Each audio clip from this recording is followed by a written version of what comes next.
ரம பார்வதி பதையே அரகர மகாதேவா. எல்லாம் இல்ல பக்தி ஒலி நேயர்களுக்கு சுவாமிநாத அனந்த கோடி நமஸ்காரம். இந்த காலத்துல எல்லாருக்கும் ஒரு பயம் இருக்கு. தீய சக்திகள் அப்படின்னா என்ன அப்படின்னா, தீய சக்தினா யாருக்குமே கண்ணுக்கு தெரியாது, அதுக்கு மட்டும்தான் நம்மள தெரியும். ஆனா தீய சக்தியை எப்படி விலகிக்கிறது? நம்மளோடய பழகின்னு இருப்பான், நமக்கே தீய சக்தியை பண்ணிட்டு இருப்பான், ஆனா நமக்கு தெரியாது. நம்ம ஆத்துல மாட்டு பொண்ணு இருப்பா, அவன் என்ன பண்ணுவான், நம்ம ஆத்திலே இருந்து நம்ம ஆத்து கதையை அடுத்த காலத்துல போய் சொல்லுவான். இது என்ன ஆகும்னா, ஒரு காலகட்டத்துல குடும்ப ரகசியங்களை அடுத்த வாழ்க்கை சொல்லக்கூடாது, நம்மளோட வச்சுக்கணும். தீய சக்தியாக மாறும். நம்ம குடும்பத்துடைய மானத்தை வெளியில தொட்டு நம்ம சொல்லிட்டோம்னா, அவ என்ன பண்ணுவான்னா, நம்மளோட ஒரு நாளைக்கு எப்போதுமே நட்பா இருக்க மாட்டா. ஒரு நாளைக்கு மனசு அவ ஒரு 10,000 ரூபாய் பணம் கட்டு நம்ம இல்லைன்னு சொன்னோம்னா, நம்ம ரகசியம் எல்லாத்தையும் அப்படியே போட்டு உடச்சு விட்டுருவா அடுத்த வாரத்துல. அப்ப பக்கத்துல என்ன நினைச்சுவா, இத்தனை நாளா நம்ம குடும்பத்தை நல்ல உயர்ந்த இனத்துல நினைச்சிடுவா, ஓஹோ அவாத்துல இப்படி எல்லாம் நடக்குதாம்பா. இதுதான் தீய சக்தி குணம். தீய சக்தி எங்க இருக்குன்னு கேட்கிறேன், இதுதான் வழி. நல்லவர்களோடு பழக வேண்டும். எந்த ஒரு ரகசியமாக இருந்தாலும் நம்ம குடும்ப ரகசியம் நம்ம மாத்து படியை விட்டு வெளியில போகக்கூடாது, தீய சக்தியாக மாறக்கூடாது. அடுத்ததாக, இந்த தீய சக்தினா எப்படி சுவாமினாங்க அப்படின்னா, நம்ம முகத்துல முதல்ல தெரியும். முகத்துல முக லட்சணம் மாறும். இப்ப என்னுடைய நண்பர் ஒருத்தர் வந்தார், மாமா என் காத்துல டெய்லி பூஜை பண்ணியிருந்தேன், நித்திய சந்தியாவந்தனம் பண்ணியிருந்தேன், ஆனா இப்ப பார்த்தேன்னா என் காத்துல நான் சுவாமி ரூம் பக்கமே போக முடியல, நான் சந்தியாவந்தனம் கூட பண்ணல, என்னமோ வரேன் என்னமோ போறேன், உட்காந்துக்கிறேன் சாப்பிட்றேன். ஏன் மாமா அது அப்படின்னா, முகத்துல லட்சணம் எடுத்து. முதல்ல அம்பாள் எங்க உட்காந்துப்பா, திருமணம் மகாலட்சுமி முகத்துல உட்காந்துருப்பா. பொண்ணு பையன் பாக்குறான், முதல்ல எங்க பாப்பான், முகத்துல. சீதாதேவி எப்படி பார்த்தாரு சுவாமி ராமர், மகாலட்சுமி முக லட்சணம். அதே மாதிரி பையனை பாக்குற ராமச்சந்திரமூர்த்தி சுந்தரேஸ்வரர் அவ்வளவு அழகா இருக்கான். மனசு என்ன சொல்லுது, முதல்ல முகத்தை பார்த்தோன்னே லட்சணம் அப்படிங்கிற, லட்சணமா இருக்காம்பா அப்படி. நீ பெரிய ஆபீஸ்ல வேலை பார்த்திருந்தேன்னா சொல்லுவா. என்னுடைய நண்பர் ஒருத்தர் இருக்கார், ஒன்னும் தெரியாது அவருக்கு, ஆனா அவர் மாசம் 50,000 ரூபாய் சம்பாதிக்கிறார். அவருக்கு 2 தான் சுவாமி கொடுத்துருக்கார். அவர் முகம் தேஜஸா இருக்கும். அதே மாதிரி அவர் பேசினார்னா அடுத்த நிமிஷம் யாரா இருந்தாலும் அவர்கிட்ட மயங்கிடுவா. 2 பேசி பேசிட்டு போயிடுவார். அவருக்கு ஒன்னும் தெரியாது. நீங்க 10,000 ரூபாய் கட்ட கொடுத்தெல்லாம் அவருக்கு என்ன தெரியாது. ஆனா சுவாமி அவருக்கு ஒரு பெரிய பாக்கியத்தை கொடுத்தார். என்ன? முக லட்சணம். அது என்ன பண்ணார் அவர் அப்படின்னா, ஆத்துல டெய்லி நித்திய அனுஷ்டானத்தை பண்ணார். அதனால எல்லா தேவதைகளும் அவரோட போய் உட்காந்துக்குது. மாமா இப்ப இப்படி இருக்கு, நாங்க இந்த சோம்பேறியா இருக்கோம், இதுல இருந்தெல்லாம் விலகணும், எங்களுக்கு எதுவுமே திருஷ்டிகள்லாம் இருக்கு, என்ன பண்ணணும் அப்படின்னா, எல்லாருமே நம்ம நல்லா இருந்தா கூட மாசத்துல ஒரு நாள் நான் சொல்ற தெய்வங்களை வழிபடுங்க. போய் முதல்ல அகோரமான தெய்வங்களை தான் வழிபடணும். கோபக்காரனுக்கு எப்படி கோபத்தை சாந்தப்படுத்துவார்? பெரிய கோபக்காரன், இந்த உலகத்திலே அவதாரம் பண்ணின பெரிய கோபக்காரர் நரசிம்மர் தான். அவரை தவிர அவர் யாரும் கிடையாது. அடுத்ததாக பிருத்திங்கராதேவி அம்பாள். மாமா நரசிம்மரை சொன்னேன், பிருத்திங்கராதேவி இன்னொன்னு யார் அப்படின்னார், ராமதூத ஹனுமான். ஆஞ்சநேயரை வழிபடணும். இந்த 3 பேரும் தான் நம்மள வெளியில அனுப்பக்கூடியவர். நீ எவ்வளவு பெரிய ஆளாவனா இருங்கோ, ஆனால் மாசத்துல ஒரு நாளான இந்த கோவில போய் தரிசனம் பண்ணுங்க. ஏன் அப்படின்னா, பிற்காலத்தில் நமக்கு எந்த ஒரு இடைஞ்சிலும் வரக்கூடாது. முதல்ல தம்பதிகள் கணவன் மனைவிலாம் நிறைய சண்டை போடுறான். அந்த காலத்துல கல்யாணம் ஆகி 3 வருஷத்துக்குள்ள பிரிஞ்சு போயிடுறான். பாவமா இருக்கு. நிறைய பேர் ஜோசியர்லாம் நிறைய கேளுங்கள, எல்லாரும் சொல்லுவா. சில பேர் கல்யாணம் லவ் பண்ணிட்டு கல்யாணம் ஆகி குழந்தை பிறந்து எத்தனையோ தாய்மார்கள் வெளியில பிரிஞ்சிருக்கா, எத்தனையோ பசங்க பிரிஞ்சு போயிட்டா. இதெல்லாம் எதனால நடக்குது? இதெல்லாம் நடக்காம இருக்கணும். ஜாதகத்தையே தூக்கி சாப்பிடுங்க சார். இது ஜாதகத்துல எவ்வளவு பெரிய தோஷம் இருந்தாலும் சரிதான், இந்த 3 பேரை போய் வழிபடுங்க, தூக்கி சாப்பிட்டுவா எல்லாரையும். அகோரம் அம்பாள் எப்படி இருக்கா?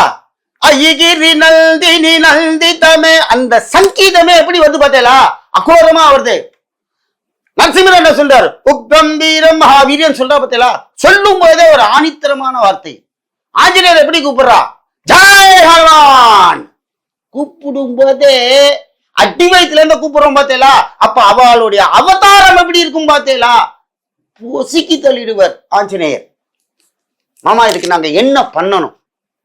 அதான் நான் சொல்றேன், எங்க ஆத்துல தீய சக்தி இருக்கு, என் பையன் வேலைக்கு போக மாட்டேங்கிறான், எங்க ஆத்துல கல்யாணம் ஆகல, உட்கார்ந்து எழுதுன்னு இருக்காதீங்க, வெளியில வாங்க, நம்மளால முடியும், நமக்கு பகவான் இருக்கார், வாங்க, வாரத்துல ஒரு நாள் அம்பால போய் தரிசனம் பண்ணுங்க, பிருத்திங்கரா கோயிலுக்கு போங்க, அங்க அம்பால போய் வழிபட்டுட்டு வாங்க. சுவாமி நாங்க எங்க ஊர்ல எல்லாம் பிருத்திங்கரா கிடையாது, மகா மாரியம்மனை வழிபடுங்க. எல்லா ஊர்லயும் மாரியம்மன் இல்லாத ஊரே கிடையாது, அம்பாள் இல்லாத கோவிலே கிடையாது, ஊரே கிடையாது. சுவாமி அதுவும் இல்ல, ஆத்துல எல்லாம் போட்டோ வச்சு வழிபட வேண்டாம். அகோரமான சுவாமியை வழிபட்டேன்னா நம்மளால மெயின்டைன் பண்ண முடியாது. அவளை ஆஞ்சநேயரே சாதாரணம், அவர் பஞ்சமுக ஆஞ்சநேயர் உக்ர வீரியர், பக்தாஞ்சநேயரை வச்சு வழிபடுங்க. பஞ்சமுக ஆஞ்சநேயர் இருக்கார், அவரை தான் நீ கூப்பிடணும். 5 முகத்தால இருப்பார், நரசிம்மர், வாமனர், அயக்ரீவர், கருடாழ்வார் அப்படின்னு சொல்லி எல்லாமே பக்ஷி ரூபம், மனுஷ ரூபம் கிடையாது. பார்த்தீங்களா? மிருகங்களை பார்த்தா நமக்கு பயம் இருக்கு இல்லையா? சாதாரண மாடு நின்றே இருக்கும், முட்டும். எருமாடு முட்டவே முட்டாது, ஆனா இப்ப எருமாடு விட முட்டுது. நாய் கடிக்காதும் பின்னாடி போனா அது நம்ம நல்ல நாய், நம்மாத்து வளர்த்த நாய், நம்ம திரு நாய் நம்மளே கடிக்க வருது. மிருகங்களுடைய குணம் எதுக்காக? தன்னை யாரும் சீண்டக்கூடாது என்பதற்காக அகோரமாக இருக்கிறது. ஆனா அது நல்ல குணம். ஆத்துல நாய் வளர்க்குறோம், நம்ம ஆத்து பப்பி கடிக்காது, பப்பிக்கு என்ன போடுறோம்? பிஸ்கட் போடுறோம், பப்பின்னு அது ஓடி வருது. ரோடு நாயை கூப்பிட்டு பாருங்க, கவ்விடும் நம்மள. ஏன்? குணம். இங்க என்ன சொல்றார் சுவாமி? தீய சக்திகள், எங்க ஆத்துல பில்லி சூனியம் இருக்கு, எங்க வீட்டுல யாரும் எங்களுக்கு சரியா நிம்மதி இல்ல, எங்க ஆத்துல துர்மரணம் எல்லாம் சாக போறேங்கிறான். சாகரத்தை பத்தி அப்புறமா சொல்றேன். மிரட்டுவான், தூக்குமாட்டி திருவேன் பாவந்தேன், அவ்வளவுதான், போயிட்டு அவனுக்கு ஆயுசு. அப்படிலாம் போகாதீங்க. இந்த அம்மா சொல்றா, பிருத்திங்கரா தேவி என்னை வழிபடு, நான் எப்படி இருக்கேன் உனக்கு? அகோர ரூபம். அகோரேப்யோ ரகோரேப்யோ ரகோரகோரேப்யஹ சர்வேப்ய சர்வசர்வேப்யோ நமஸ்தே ருத்ரரூபேப்யஹ. ருத்ர ரூபத்திலே நிறைய அவதாரம், அதுல ஆஞ்சநேயர்ல பஞ்சமுக ஆஞ்சநேயர் அவதாரம், அங்கதான் போய் நிக்கணும். சரி, நரசிம்ம அவதாரம் எங்க இருக்கு சார்? சக்கரத்தாழ்வாருக்கு பின்னாடி இருப்பார், அங்க பார்க்கணும் நரசிம்மரை. அப்படி ஏன் இந்த இப்படி ஒரு அவதாரத்தை இங்க கொண்டு வந்து நிறுத்துறா அப்படின்னா, தீய சக்திகள் பயப்படாதீங்க. ஆத்துல பில்லி சூனியம் இருக்கு, எனக்கு என் பையன் வந்து பித்து பிடிச்சு போயிட்டான், மண்டல ஆயிட்டான். நீங்க வார ஒரு எப்படி நம்ம ஆத்து குலதெய்வத்தை எப்படி வழிபடுறோமோ அதே மாதிரி மாசத்துல ஒரு நாளான அம்பால போய் பாருங்க. நரசிம்மர் போய் வழிபடணும், சனிக்கிழமையான ஆஞ்சநேயரை போய் வழிபடுங்க. எதுக்கு சொல்ற? சனிக்கிழமை ஆஞ்சநேயரை வழிபடுங்க, நரசிம்மரை போய் வழிபடுங்க. பிருத்திங்கரா தேவி அம்பாளுக்கே ஞாயிற்றுக்கிழமைன்னு வச்சா அந்த பயங்கள்லாம் போகும். நீ சக்கரத்தாழ்வாட்ட போனீங்கன்னா மூஞ்சில ஜலம் அடிப்பா, சில பேர் ஆஞ்சநேயருக்குள்ள மூஞ்சில ஜலம் அடிப்பா. எதுக்காக அடிக்கிறா? முகத்துல இருக்கிற சூன்யம் போகும் சார். முதல்ல பிடிக்கும் திரும்பணும், சூன்யம் முகத்திலேருந்து பிடிக்கும், கை கால்லாம் பிடிக்காது.